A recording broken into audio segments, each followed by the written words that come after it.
kuwani waa dhalinyaro halbowlayaasha magaalada Hargeysa ku iibiya baradhada shilay ama jabiska hadba sidaad u taqaaneen waxayna nolol maalmeedkooda ka raadsadaan mishiinka yar ee ku shiilayeen jabiska kaas oo muddooyinkii ugu dambeeyay ku soo badanaya magaalada caasimadda Soomaaliland ee Hargeysa haddaba si uu uga ogaado telefishinka bulsho waxa uu kurgalay xaaladda dhalinyaradan kani waa mid ka mid ah dhalinyaradaas waxaana uu sharaxayaa waxyaabaha ku kalifay shaqadan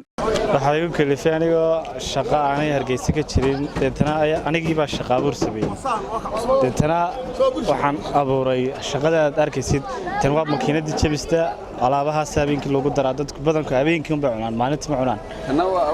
tan waa alaabaha lagu daray jabista haanon qofka waxaan ka siinaa waa raqiis 5,000 oo kaliya ma badana qofku qaadanaya qofkaan doonayna ma doonayo weeyaan waxaan ku oranayaa wadanka anigu adiga ay arkeenan shaqada aan sameystay tan tulamada ama sameystay ama mid ka wanaagsan sameystay marka waxaan leeyahay wadanka ka tagina shaqo way buuxdaa oo ka marka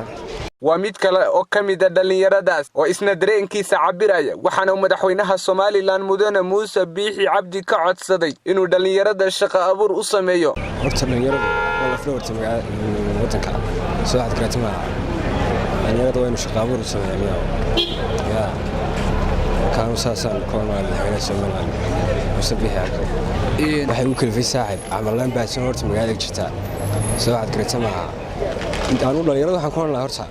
inta badaha isku daadanayaan wadankeena ay shaqo talaafin wanaagsan horta soo xad karatama wadankooda ka shaqeystaan ku oran lahaa boqol shaqo noocan iyo nooc ka wanaagsan oo ka faa'iido badan ayay wadankeena laakiin dhalinyarada garaan